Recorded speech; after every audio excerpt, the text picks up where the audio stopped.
You ask Tiger to calculate. This deals with linear inequalities with one unknown. The final result is n equal or smaller than 8. Let's solve it step by step. Group all constants on the right side of the inequality. Subtract 2 from both sides.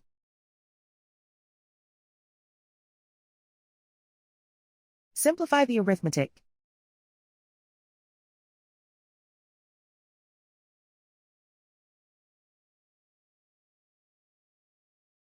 Isolate the n.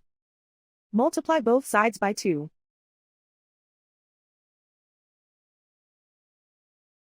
Group like terms.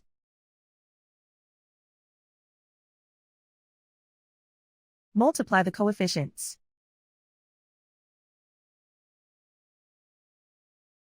Simplify the fraction.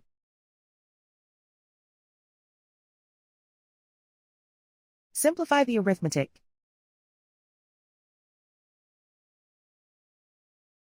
Plot the solution on a coordinate grid. And so the final result is n equal or smaller than 8.